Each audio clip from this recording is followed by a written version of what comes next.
Bismillahirrahmanirrahim. Assalamualaikum warahmatullahi wabarakatuh dan salam sejahtera. Kami merupakan kumpulan 13 daripada kumpulan kuliah C bagi subjek HNP 3312 Pengajian Kenegaraan di bawah pimpinan Encik Nur Syahrul Marzuki bin Muhammad Nur.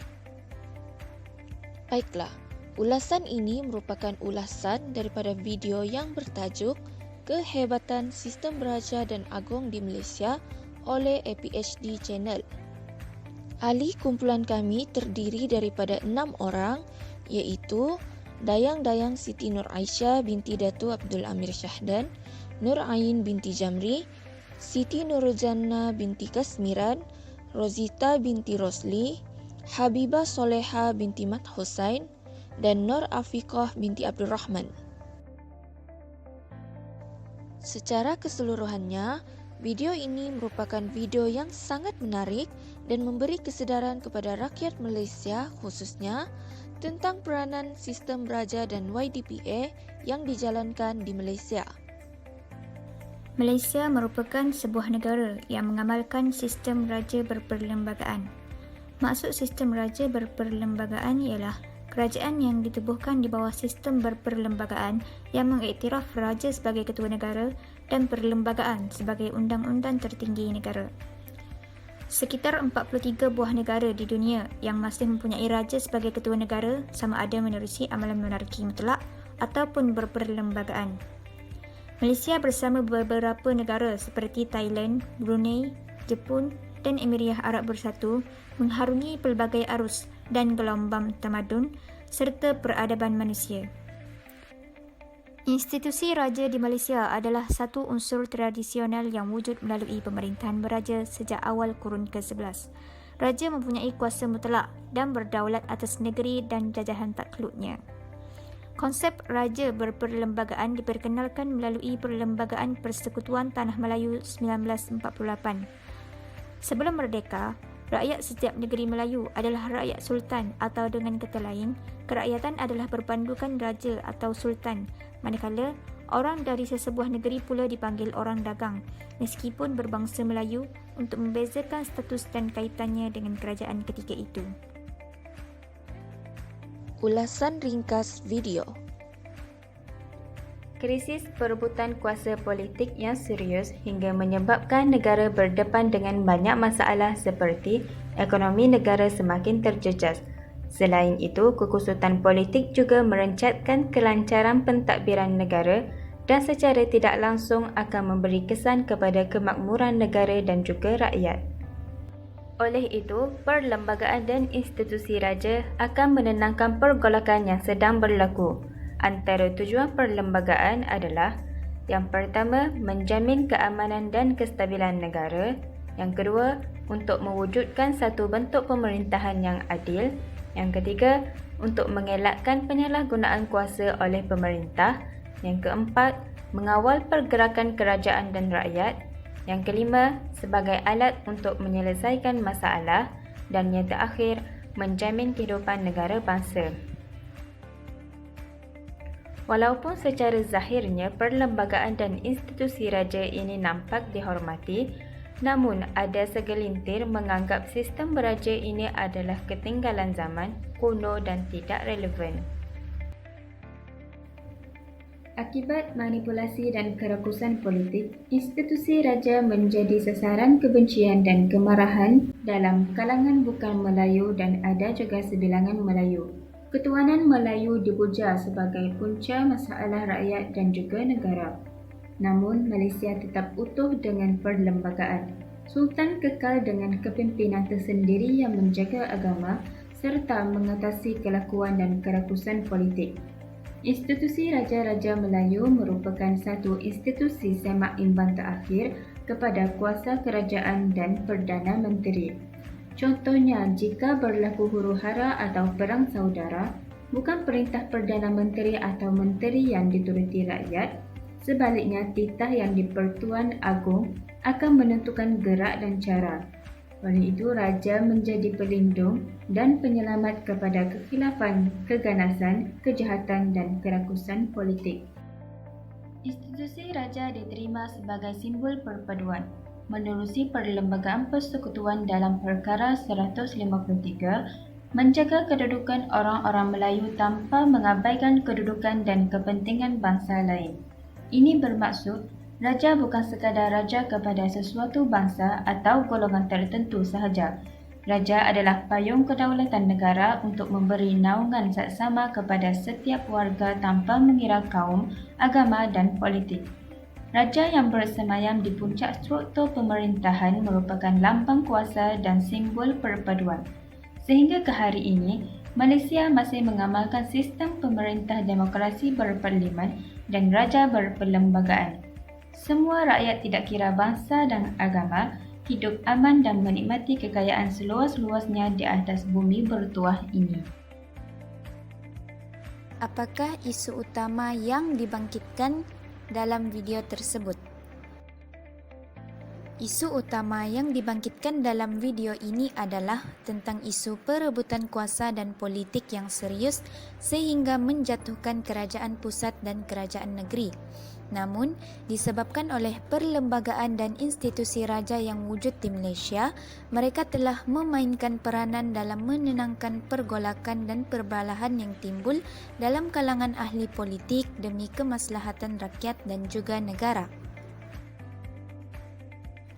Kemudian kita beralih pada bahagian seterusnya, iaitu adakah isu tersebut menarik dan mengapa? Isu perebutan kuasa dan politik adalah isu yang menarik sejajar dengan peredaran zaman kini. Terdapat pelbagai sebab mengapa saya mengatakan isu ini adalah isu yang menarik. Antaranya ialah, yang pertama, isu politik dapat memantapkan pemikiran anak muda dalam menceburi bidang politik. Hal ini kerana generasi muda adalah merupakan pemimpin negara pada masa hadapan serta mereka menjadi tunjang kepada pembangunan dan kemajuan negara. Sekiranya mereka tidak mempunyai pengetahuan yang cukup tentang aktiviti politik, maka keselamatan negara sudah tentu akan terjejas serta membawa kemudaratan kepada rakyat. Seterusnya, sebab yang kedua adalah dapat membuka minda segelintir rakyat Malaysia yang sering mengatakan bahawa sistem beraja adalah sistem yang ketinggalan zaman. Meniti arus modernisasi kini, kita dapat lihat bagaimana masalah isu politik ini berlaku dan bagaimana institusi raja memainkan peranan mereka untuk meleraikan perbalahan yang berlaku secara aman dan berkesan. Manakala sebab yang ketiga adalah memberi kesedaran kepada kita yang sering mengatakan bahawa politik ini tidak penting. Namun tanpa kita sedari, perbuatan tersebut telah menyebabkan kita mengabaikan hak dan tanggungjawab kita sebagai rakyat Malaysia. Sebab yang terakhir adalah kita dapat mengetahui dengan lebih mendalam tentang selok-belok aktiviti politik di Malaysia. Serta kita dapat mengenali sifat pemimpin-pemimpin di bawah setiap parti. Maksudnya, setiap parti yang bertanding dalam pilihan raya terdiri daripada calon-calon pemimpin yang berbeza.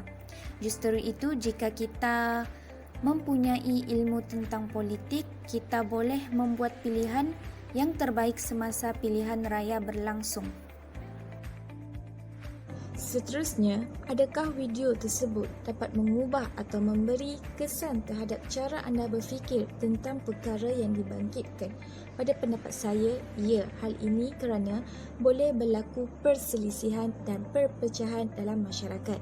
Tidak salah berpolitik, tetapi berpolitik yang mementingkan kuasa dapat memecah belahkan perpaduan masyarakat, bukan sahaja merugikan bangsa, malah merugikan negara juga. Hal ini menyebabkan timbulnya masalah bukan dari segi perpaduan sahaja, malah dalam video tersebut juga menyatakan dari segi ekonomi dan juga pentadbiran negara. Selepas pilihan raya, sepatutnya tiada lagi kempen untuk memenangi hati rakyat. Sepatutnya memikirkan usaha untuk membangunkan negara yang menjadi agenda yang penting dan diutamakan. Seterusnya, keunikan sistem beraja. Berdasarkan video, ada menyatakan Ramai menganggap bahawa sistem raja merupakan ketinggalan zaman dan kuno, sedangkan Malaysia dianugerahkan kesinambungan sistem beraja yang memberi makna yang tersurat dan tersirat dalam sistem pentadbiran berasaskan perlembagaan dan mempunyai keunikannya yang tersendiri. Hal ini kerana tidak semua negara mengamalkan sistem beraja. Sesetengah negara seperti negara Amerika Syarikat mengamalkan sistem yang bertradisikan imigran. Daripada 43 negara, 36 daripadanya mengamalkan sistem raja berperlembagaan, sementara 5 yang lain mengamalkan sistem beraja kuasa mutlak dan 2 negara iaitu Bahrain dan Emirat Arab Bersatu mengamalkan sistem beraja campuran mutlak serta berperlembagaan. Sekiranya masyarakat masih lagi menganggap bahawa sistem beraja ini kuno, ini boleh menyebabkan amalan sistem beraja terhakis dalam sebuah negara bangsa dan ketermadunan. Hal ini boleh dikatakan bahawa politik datang dan pergi sedangkan institusi beraja tetap berdiri. Akhir sekali ialah kedaulatan YDPA sebagai ketua negara. Ramai menganggap bahawa Perdana Menteri mempunyai hak kuasa yang mutlak sekiranya berlaku pergolakan atau krisis dalam politik, sedangkan YDPA atau lebih dikenali sebagai Agong yang mempunyai hak dalam keputusan tersebut. Dalam video tersebut ada juga menyatakan seorang sultan atau raja mengatasi kelakuan dan keputusan politik sekaligus menjadi penyelamat dan pelindung kepada kekilafan, keganasan, kejahatan atau kerakusan politik. Institusi raja adalah wakil kepada keseluruhan negeri. Baiklah, seterusnya, fungsi dan tanggungjawab yang dimainkan oleh Yang di-Pertuan Agong adalah sebagai Ketua Negara Malaysia. Dalam keunikan kelangsungan sistem beraja ini, pemilihan Yang di-Pertuan Agong ke-16 baru-baru ini adalah satu manifestasi keunikan sistem raja berperlembagaan di Malaysia. Pemilihan Raja Melayu sebagai Yang di-Pertuan Agong tidak berlaku di mana-mana negara lain selain Malaysia.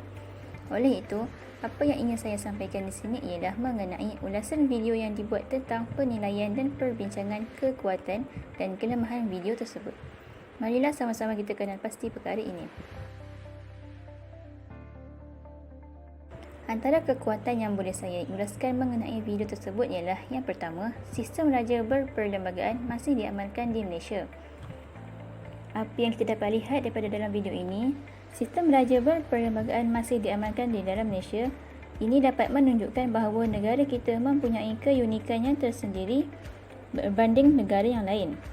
Yang kedua, sistem raja berperlembagaan dan Yang di-Pertuan Agong membawa kepada perpaduan. Ini kerana ia dapat menyelesaikan masalah yang timbul jika adanya sistem raja berperlembagaan dan Yang di-Pertuan Agong ini di dalam sebuah negara itu, kerana dapat menyatupadukan lagi perpaduan di dalam negara. Yang ketiga, seorang raja akan bertanggungjawab dalam sesuatu perkara atau hal yang berkaitan politik. Ini telah menjadi tugas sebagai seorang raja. Bukan itu juga, beliau akan menjadi penyelamat, pelindung kepada keganasan atau keragusan politik. Yang keempat, titah Yang di-Pertuan Agong perlu dituruti dengan sebaiknya. Ini bermakna apabila berlakunya perang saudara ataupun huru-hara di dalam negara ini, kita sebagai rakyat perlulah menurut perintah yang telah disampaikan oleh Yang di-Pertuan Agong, bukannya titah daripada Perdana Menteri kita sendiri ataupun menteri-menteri yang lain, kerana mereka tiada hak dalam menyelesaikan masalah tersebut selagi wujudnya raja atau Yang di-Pertuan Agong di dalam sesebuah negara. Hal ini kerana dalam perkara 39 Perlembagaan Persekutuan menukilkan kuasa eksekutif persekutuan terletak pada Yang di-Pertuan Agong, bukan Perdana Menteri atau pihak lain. Dan kekuatan yang kelima ialah institusi raja akan melindungi rakyat dalam segala bentuk dan keadaan. Apabila rakyatnya berada dalam keadaan susah, terhimpit, menderita, rajalah yang akan datang untuk pantau dan membantu bagi memastikan kebajikan rakyatnya terpelihara dan terjaga supaya dapat hidup dalam keadaan yang baik tanpa adanya sebarang masalah yang boleh memudaratkan kehidupan mereka. Ini kerana raja dan rakyat berpisah tiada, bagai awar dengan kambing, saling melengkapi antara satu sama lain. Seterusnya, antara kelemahan yang boleh saya ulaskan mengenai video tersebut ialah yang pertama, berlakunya krisis perebutan kuasa dan politik yang serius. Seperti yang kita tahu, pada masa kini juga negara kita Malaysia telah berlakunya krisis perebutan kuasa dan politik yang serius dalam negara. Ini akan menyebabkan kita menghadapi banyak masalah dari segi ekonomi, perpaduan dan pentadbiran negara.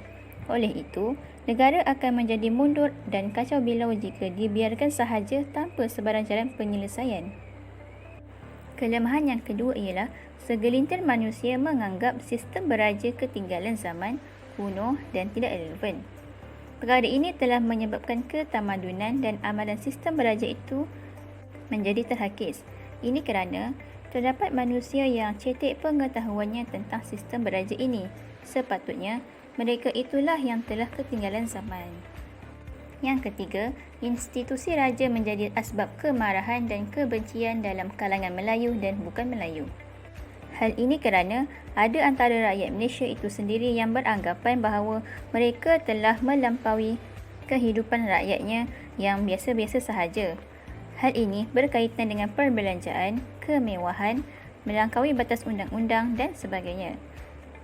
Bagi pendapat rakyat juga, ia merupakan satu perkara yang tidak adil. Dan kelemahan akhir sekali yang kelima iaitu dalam isu pelaku politik, kurang diketengahkan tentang ketamadunan institusi raja. Hal ini berkait rapat dengan isu falsafah, tonggak kuasa maupun agama.